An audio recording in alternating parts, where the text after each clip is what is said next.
Okay, now this is for young guys. I went to the Philippines in my 30s.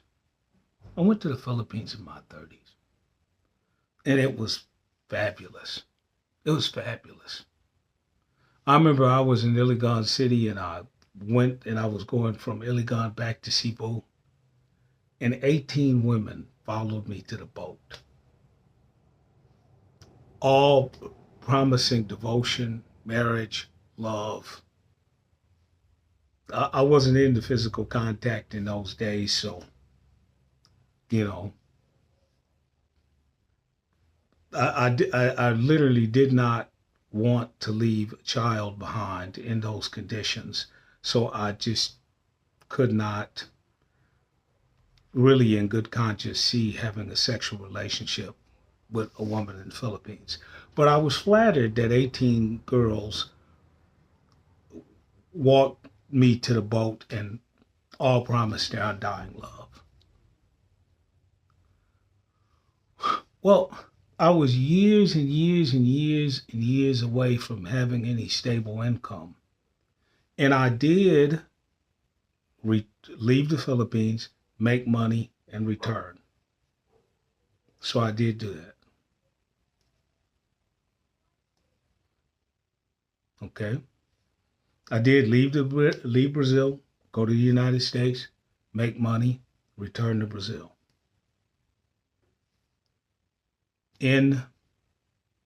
Found out Mexico was just like Brazil and Philippines.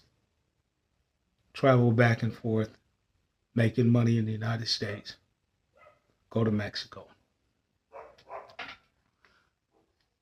But I realized that I did not have enough money to stay.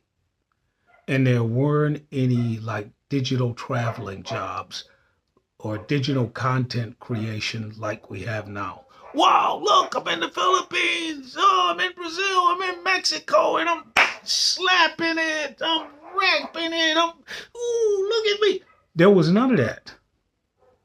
Now, of course, you can say that I'm old and ugly and I never had the capacity, like you guys do to Jermo Jackson, and I never had the capacity to succeed at whatever anyway, because I'm not successful now. So, granted, you can say that, and I'm not going to take that away from you. But one thing that I am going to say to you is that digital pimping is not easy. Digital pimping is not easy. It's not easy for Don Banks. It's not easy for King 6ix9ine. It's not easy.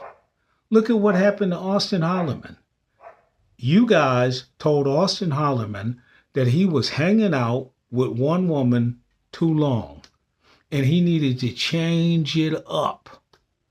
Did Austin Hollerman need to change it up for the sake of Austin Hollerman, who wanted domestic tranquility and didn't want to have a lawsuit filed against him every 5 minutes or have some sort of paternity suit filed against him every 20 minutes? Did he have to change it up for Austin Hollerman? No. You guys wanted him to change it up for you because you wanted to see more racy content. Now, pro-life travel is in the exact same situation. He let the subscribers who were granted paying the money dictate his behavior.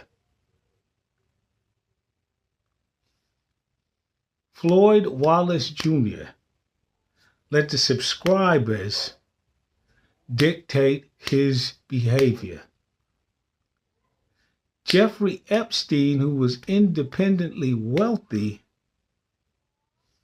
invited dignitaries such as Trump, Clinton, King Andrew, not so much to participate in his activities, but to provide cover and wash his activities. I'm not saying it is what it is when he didn't testify this week. I'm not saying it is what it is, that it is what it is engaged in wrongdoing on Epstein's Island. I'm not saying that Dershowitz is Epsteinian. That's not what I'm saying. I am saying that Epstein had a motive when he invited dignitaries and politicians to his island. That's it. That doesn't see. That means Epstein, and Epstein is dead, and we'll never know. And I'm not saying that anyone, except for the lady who was actually duly convicted, conspired with Epstein. Understand what I'm saying? So what I am telling you is, if you are a young guy and you're listening to these guys and you're going out without a source of income and you are resting your nuts on YouTube, that's not going to work. That's not going to work. I got this uncle. This is important. I got this uncle, and he, great musician, great songwriter, and he goes up and he comes and he visits, and he's in a limo, and he has a private driver in the limo. He's riding high.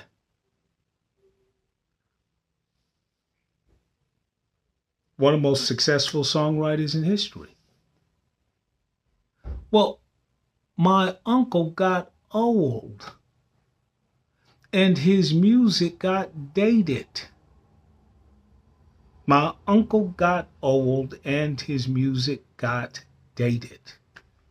And when his music got old, his popularity declined. And when his popularity declined, it resulted in my mother saying, "Look at your uncle. He's a bum and he's broke." Now, if you go to my uncle's Facebook page, because he is still extremely talented, you will see that he still has really beautiful women around him. And my uncle is stone cold blind. He can't even visually appreciate the beauty that surrounds him. But because of his talent, he still has beautiful 20-year-old women around him. So ChatGPT says that I am jealous of creators.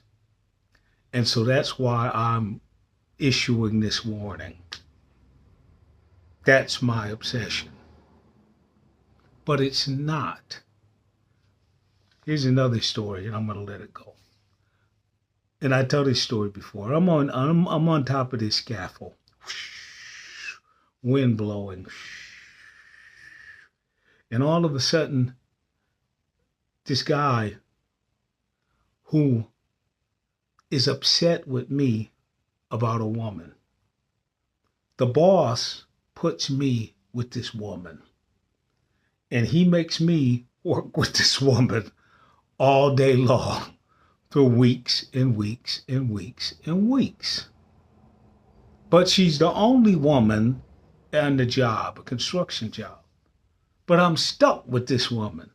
I can't get away from her.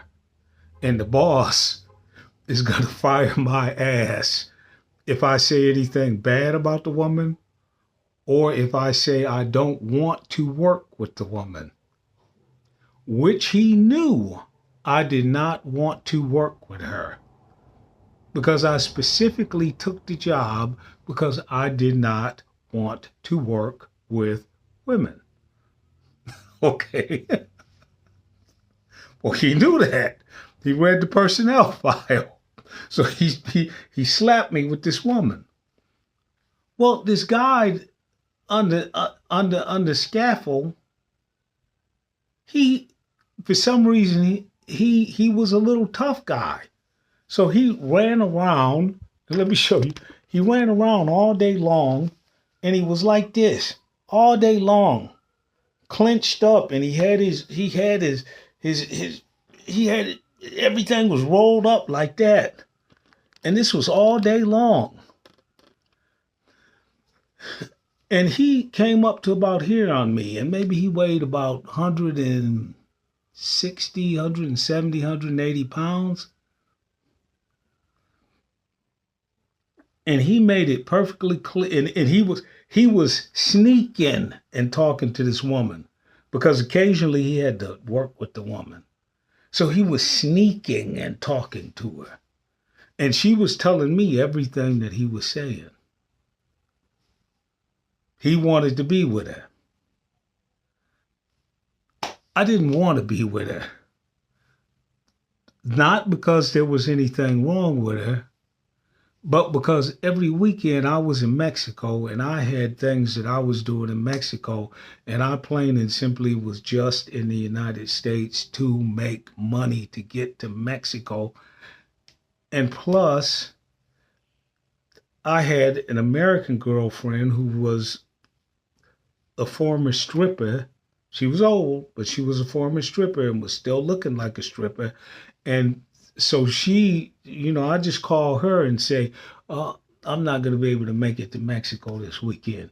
Is there any way that I can see you? It was just that simple. So I didn't need this girl, even though she was young. She was maybe 20, 21, and, she was a Mason. Well, this guy, he was just enthralled with the woman. So then all of a sudden he tells me during the course of the time that he was in prison. And the reason that he was in prison is because he had killed somebody, someplace over in West Texas. And he said that what had happened is that he was a pimp. And this guy who he killed had somehow violated the code, that either hit one of his women, didn't pay his woman, whatever the case may be, ran the dude down and shot him. And he said in the last 2 years, he just got out and he had been up in there for 35 years. Okay, so I was cool with the guy. Okay. Mr. Strong Arm, Mr. Gorilla Pimp, you want this young girl, she's all yours. I never got in his way. But the young girl was constantly coming up to me saying, hey, where are you going for lunch? What are you doing here? What are you doing that? Hey, you have a truck for sale? Take me to your house and let me see the truck. So I'm constantly in contact with this girl all day long, but I can't say anything negative because the boss knows I don't want to work with a woman.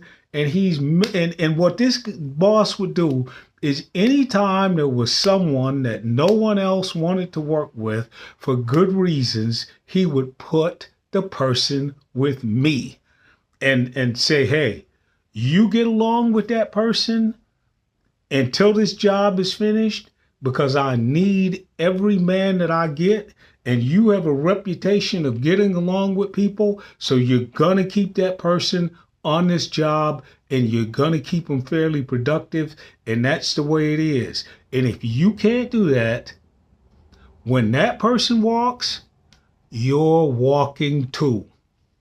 Okay, so I understand what the situation was.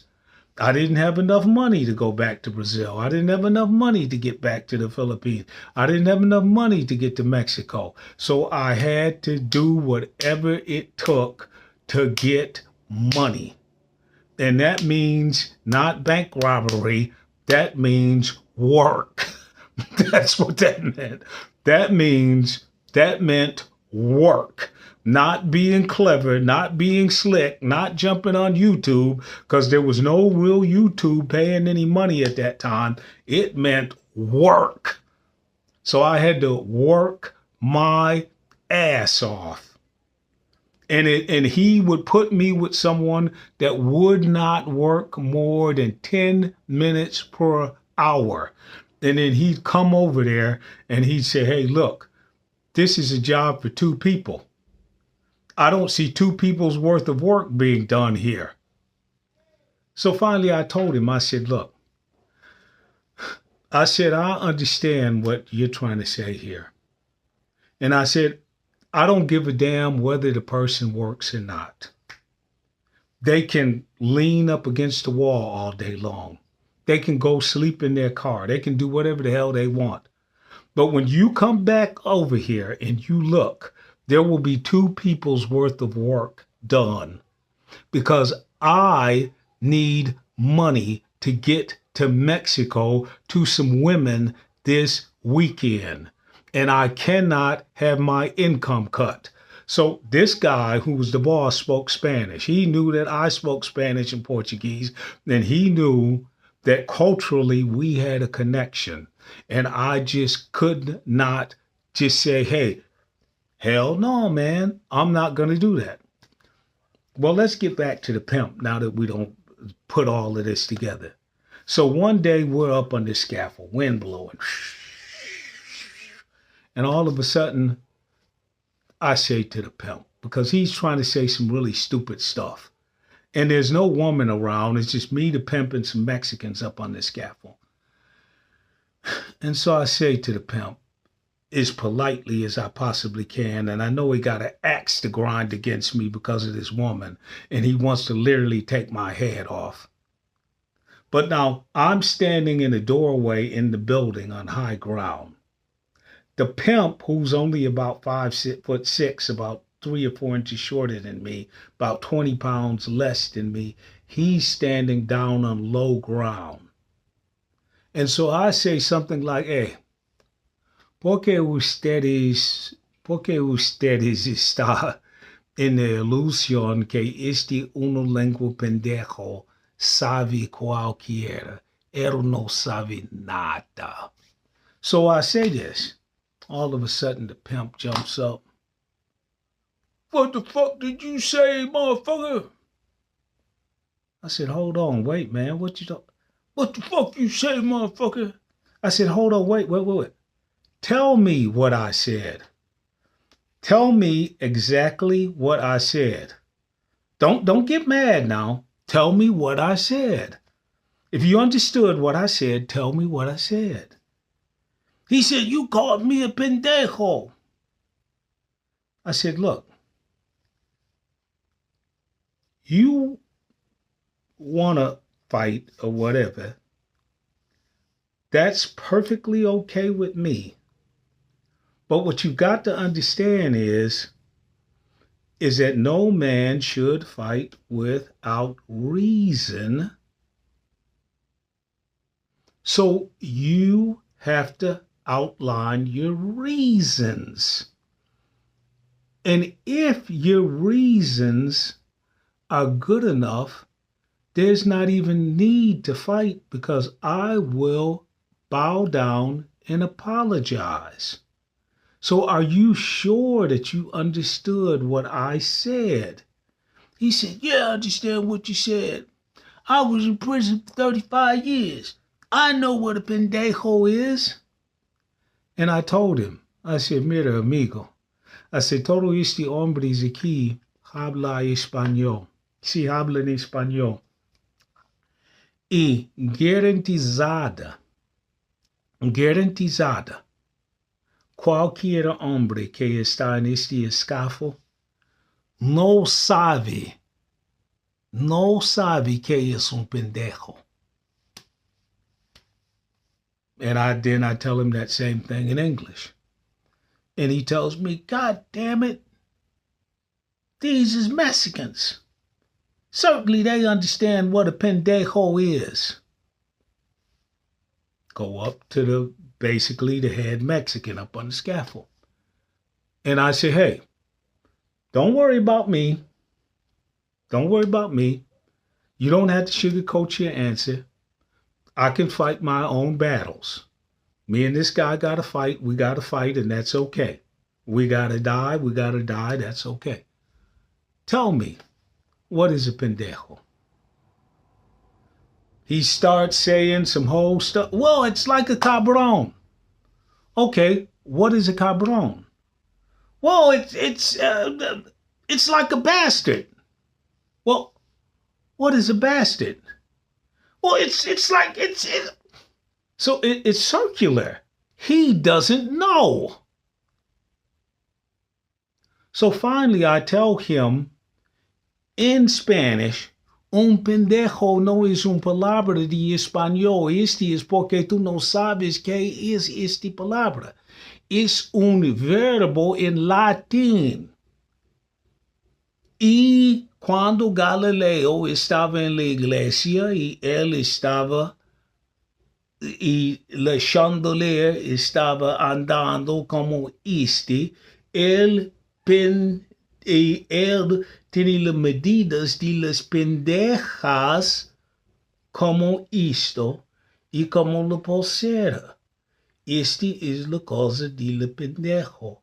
Y es también en inglés, en español y francés un pendulum.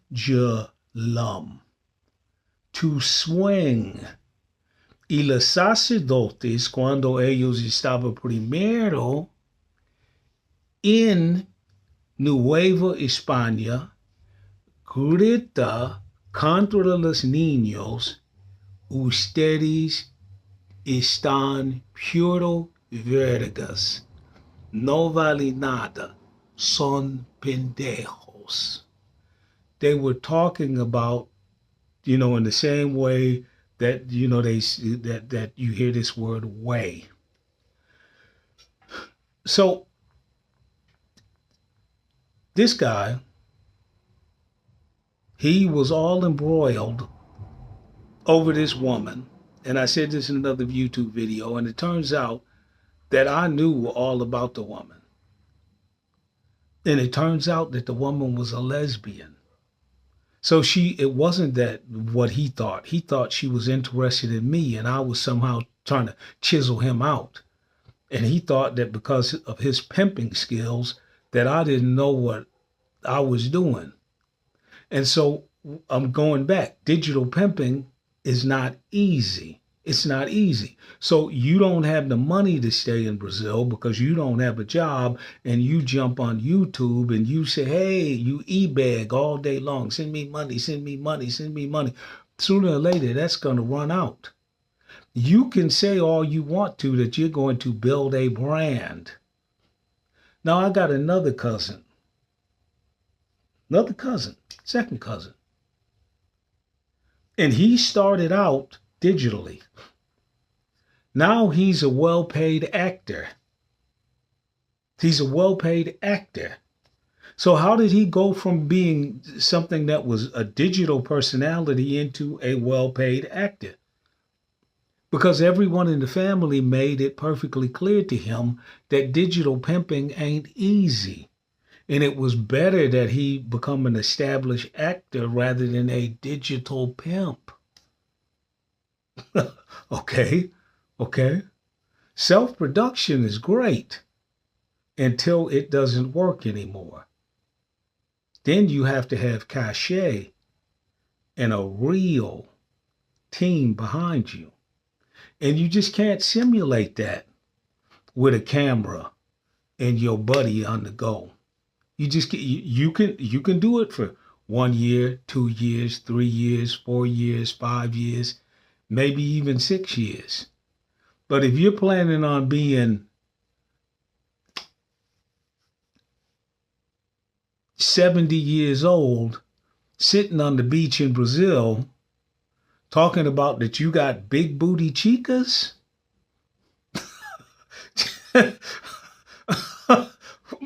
okay? Now, I know that nobody ever thinks that they're going to be 70. And I for damn sure thought that I would never be old. And people would tell me that. Then they would say, please go get a job. Please go get a job. You can't be an eternal student. Stop studying philosophy forever. Go get a job. It may not be a job that you want, but go get a damn job, buddy.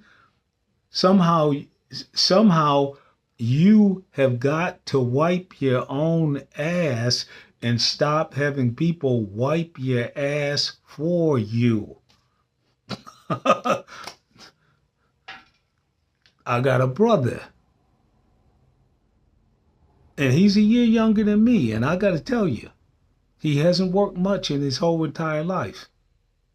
and someone has had to wipe his ass for him. And he was always running around as a personality. He was always running around as a larger than life personality.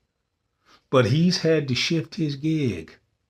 Now his gig is that he's a man of God and he's a minister. So he's had to shift his gig. You know, he went from gigolo to pimping to gambling, and now he's a minister. So he's had to go through some transformations. He's had to go through some transformations. He would never just get right out there and put that hoe in his hand out in a hot ass field and just hoe his damn row. He wouldn't. So, I mean, he's been at this for years and years and years, and he's managed to sustain himself like that. Glory be to God. God bless him. He's been lucky. He has been lucky. That doesn't mean that I will have such luck, because I have not. And that doesn't mean that I have such talent and such gift to gab and such personal creativity. He does. So digital pimping is not easy. And when you try to consistently digital pimp long enough, and all of a sudden ends don't meet, and you're trapped in Cebu, you're trapped in Demagati City, you're trapped in Kenya, you're trapped in Sao Paulo, even if you're trapped in Detroit, then all of a sudden you got to get out and shake, rattle, and roll. You got to do something real drastic, or you're out on the street with all of your equipment. So that's what happened to pro-life travel. That's the real story. That's what happened to Floyd Wallace Jr. That's the real story. That's what happened. That's what's happening to Austin Hollerman. That's the real story. That's what was happening, and even though he hates to admit it, that's what was happening to Calvin before his Social Security kicked in. He couldn't afford all of them people. So he had to go on YouTube begging like a dog. And Smooth Lee outlines that.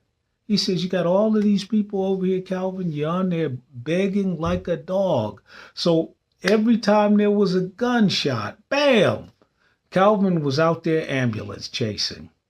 Just like all of these guys that I'm mentioning, they're out there ambulance chasing. Just like RFK Jr., who's in the Trump administration. He is just a high up ambulance chaser.